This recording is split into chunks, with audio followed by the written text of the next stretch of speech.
Shalom, selamat pagi Bapak Ibu Saudara yang dikasihi Tuhan. Kita bertemu kembali dalam acara Renungan Pagi Spiritual Life. Pagi hari ini kita akan kembali melanjutkan pembacaan Alkitab kita yang kali ini terambil dari 1 Korintus pasal 7 ayat 17 sampai 24. Nah, Bapak Ibu Saudara yang dikasihi Tuhan, perikop itu cukup panjang ya, hidup dalam keadaan sewaktu dipanggil itu cukup panjang. Karena itu kita akan membaginya dalam beberapa bagian. Nah, untuk saat ini kita akan membacanya atau kita akan merenungkan dari ayat 17 sampai ayat ke-24. Nanti berikutnya besok kita akan melanjutkan lagi pembacaan Alkitab ini. Saya akan bacakan bagian firman Tuhan ini bagi Bapak Ibu Saudara sekalian. Hidup dalam keadaan seperti waktu dipanggil Allah. Selanjutnya, hendaklah tiap-tiap orang tetap hidup seperti yang telah ditentukan Tuhan baginya dan dalam keadaan seperti waktu ia dipanggil Allah. Inilah ketetapan yang kuberikan kepada semua jemaat. Karena seorang dipanggil dalam keadaan bersunat, janganlah ia berusaha meniadakan tanda-tanda sunat itu. Dan kalau seorang dipanggil dalam keadaan tidak bersunat, janganlah ia mau disunat. Sebab bersunat atau tidak bersunat tidak penting. Yang penting ialah mentaati hukum-hukum Allah. Baiklah, tiap-tiap orang tinggal dalam keadaan seperti waktu ia dipanggil Allah. Adakah engkau hamba waktu engkau dipanggil? Itu tidak apa-apa, tetapi jikalau engkau mendapat kesempatan untuk dibebaskan, pergunakanlah kesempatan itu. Sebab seorang hamba yang dipanggil oleh Tuhan dalam pelayanannya adalah orang bebas milik Tuhan. Demikian pula orang bebas yang dipanggil Kristus adalah hambanya. Kamu telah dibeli dan harganya telah lunas dibayar. Karena itu janganlah kamu menjadi hamba manusia. Saudara-saudara, hendaklah tiap-tiap orang tinggal di hadapan Allah dalam keadaan seperti pada waktu ia dipanggil. Saudara dikasihi Tuhan, di dalam bagian firman Tuhan yang baru saja kita baca, firman Tuhan ini sebenarnya merupakan, atau perikop ini merupakan kelanjutan dari perikop sebelumnya. Di dalam perikop sebelumnya kita sudah membahas tentang bagaimana orang Kristen itu harus hidup di dalam kasih, di dalam kebenaran, khususnya pada saat dia hidup di dalam pernikahannya. Dan di perikop ini masih melanjutkan dari perikop sebelumnya tentang bagaimana hidup seorang Kristen. Tapi kali ini Paulus tidak membahas di dalam aspek pernikahan, tapi Rasul Paulus membahas di dalam kehidupan sehari-hari, khususnya berkaitan dengan latar belakang kita sebagai seorang Kristen dan latar belakang kita mungkin sebagai suku Yahudi atau suku Yunani atau mungkin suku Sunda, suku Jawa dan sebagainya. Nah, saudara yang dikasihi Tuhan, bagian ini merupakan penjelasan Rasul Paulus tentang apa yang harus orang Kristen lakukan setelah mereka menjadi seorang Kristen. Nah, saudara yang dikasihi Tuhan, kita tahu bersama bahwa pada saat itu orang-orang Kristen abad pertama banyak terdiri dari orang Yahudi dan juga orang non-Yahudi atau orang Yunani. Dan seringkali yang terjadi adalah orang Yunani berusaha menjadi orang Yahudi. Karena itu mereka mungkin berusaha untuk disunat, mereka melakukan ritual-ritual yang mirip dengan orang Yahudi. Lalu sama halnya dengan mereka, orang Yahudi pun ingin menjadi orang Yunani. Mereka mulai berperilaku tidak seperti apa yang biasanya diajarkan oleh mereka di dalam budaya mereka. Dan pola ini pun sampai sekarang pun masih ada, saudara. Ada begitu banyak orang Kristen, saya kira yang hari ini pun masih menganggap bahwa orang Kristen merupakan terusan daripada budaya Yahudi. Dan karena itu mereka mulai mengajarkan bahwa tidak boleh menyebutkan Allah dengan Allah ya, tapi harus menyebutkan dengan Elohim ya. Tidak juga boleh menemukan dengan Theos seperti dalam Alkitab Perjanjian Baru, tapi harus menyebutkan dengan Yahweh dan sebagainya. Nah, ada juga bahkan yang beribadah dengan pola-pola yang mirip dengan orang Yahudi. Rasul Paulus mengajarkan bahwa ketika kita menjadi seorang Kristen, kita tidak menjadi orang Yahudi. Kita menjadi seorang Kristen dengan latar belakang budaya kita. Saya sebagai orang Maluku misalnya, ketika saya menjadi seorang Kristen, saya menjadi orang Maluku yang Kristen atau orang Kristen yang latar belakang budaya Maluku. Begitupun dengan saudara-saudara yang berasal dari suku yang berbeda. Nah, semua kita tidak kehilangan latar belakang kesukuan kita.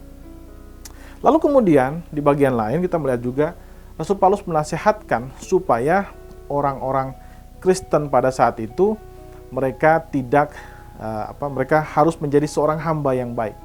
Nah, mungkin latar belakang yang kita bisa temukan di situ adalah pada saat itu ketika orang-orang menjadi Kristen, Memang ada latar belakang mereka, ada orang yang merdeka, maksudnya mereka bukan budak. Ada juga yang adalah seorang budak pada saat itu. Dan ketika mereka menjadi orang merdeka, menjadi orang Kristen, mereka percaya bahwa mereka sudah merdeka. Dan karena mereka sudah merdeka, mereka merasa bahwa mereka tidak perlu lagi mengabdi kepada Tuhan mereka. Nah, apalagi di antara mereka mungkin ada Tuhan mereka yang tidak beragama Kristen. Dan karena itu mereka mulai melakukan semacam ya pemberontakan lah. Mereka mulai tidak mengikuti dan tidak menuruti dan sebagainya. Nah, Rasul Paulus melihat bahwa kejadian ini akan membuat kehidupan sosial pada saat itu menjadi rusak. Nah, karena kita tahu bersama bahwa pada saat itu orang-orang atau hamba-hamba atau budak-budak yang bekerja pada saat itu, mereka mengelola banyak sekali tanah dan kemudian itu menopang perekonomian pada saat itu. Nah, kalau kita bicara tentang budak atau hamba, Bapak Ibu jangan samakan dengan budak atau perbudakan di Amerika pada saat kurang lebih abad 19, 18, 17 yang memang perbudakan kulit hitam begitu. Tapi perbudakan di situ lebih banyak bicara tentang bagaimana mereka mengelola ekonomi dan pekerjaan pada saat itu. Nah, saudara yang dikasihi Tuhan, Rasul Paulus melihat bahwa kecenderungan ini akan membuat pemberontakan atau membuat tatanan yang sosial yang sudah ada akan menjadi rusak. Dan karena itu Rasul Paulus menasihatkan bahwa sebagai orang Kristen, meskipun kita adalah seorang hamba atau sebagai budak, kita adalah orang merdeka. Tapi sebagai orang merdeka, begitu kita jadi Kristen, kita adalah hamba di dalam Kristus Yesus. Kita adalah hamba daripada Yesus Kristus. Jadi menjadi hamba atau menjadi orang merdeka tidak penting. Yang penting adalah kita merdeka di dalam Kristus dan kita mengabdi kepada Kristus sebagai Tuhan kita. Nah, saudara yang dikasihi Tuhan, dari bagian ini kita melihat bahwa Rasul Paulus menasehatkan orang-orang Yahudi dan orang-orang Yunani yang pada saat itu ada dalam jemaat Korintus, dan nasihat itu pun bisa berlaku bagi kita. Sebagai orang Kristen, hendaklah kita menghormati budaya tempat kita ada. Dan juga sebagai orang Kristen, hendaklah kita melakukan tugas dan tanggung jawab kita. Meskipun mungkin pemimpin kita bukanlah orang percaya, tapi kita tetap harus menghormati mereka dan kita tetap harus melakukan tanggung jawab kita dengan baik. Saudara, sebagai orang Kristen, kita wajib melakukan semua tanggung jawab kita dengan semua kewajiban kita dengan penuh tanggung jawab.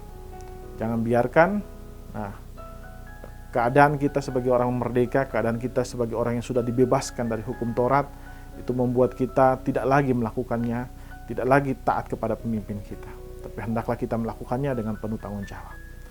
Demikian firman Tuhan pada pagi hari ini. Mari kita ambil waktu sejenak untuk merenungkan firman Tuhan yang baru saja kita dengarkan. Saudara, apakah saudara sudah melakukan semua kewajiban saudara dengan penuh tanggung jawab?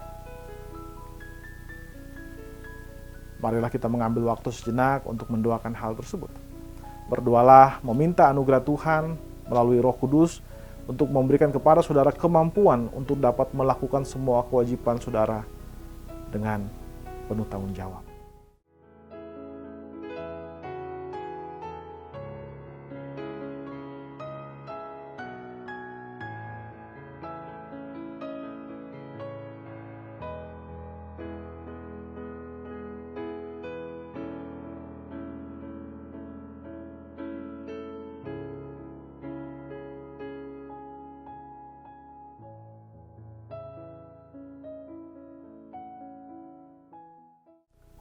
Saudara, marilah kita selalu percaya bahwa Roh Kudus akan selalu memberikan kepada kita kekuatan untuk mampu melakukan kewajiban kita dengan penuh tanggung jawab.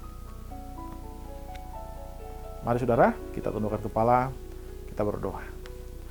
Ya Tuhan Allah Bapa kami bersyukur buat kasih dan setiamu kepada kami. Terima kasih jika pagi hari ini Engkau masih menghendaki kami untuk bisa menghidupi kehidupan kami di dunia ini Tuhan. Berdoa biar apapun yang kami kerjakan hari ini itu seturut dengan kehendak-Mu, itu mempermuliakan nama-Mu saja. Kami juga berdoa Tuhan Yesus supaya Engkau juga memberikan kepada kami kemampuan untuk kami mampu melakukan kehendak-Mu dimanapun kami ada. Kami bersyukur juga buat firman Tuhan yang pagi hari ini telah mengajarkan kami untuk menghormati latar belakang budaya yang telah Kau berikan kepada kami, dan juga supaya menghormati orang-orang di sekitar kami Tuhan, dan melakukan tanggung jawab kami, kewajiban kami dengan penuh tanggung jawab Tuhan. Terima kasih Bapak, terima kasih Tuhan Yesus. Kami serahkan kehidupan kami sepenuhnya ke dalam tangan-Mu Tuhan. Biar apapun yang kami kerjakan hari ini mempermuliakan nama-Mu saja. Di dalam nama Tuhan Yesus kami berdoa kepada Bapa Surgawi. Haleluya. Amin. Amin. Bapak Ibu Saudara yang kasih Tuhan, demikian renungan kita pada pagi hari ini. Selamat pagi, selamat beraktivitas, dan Tuhan Yesus memberkati kita semua.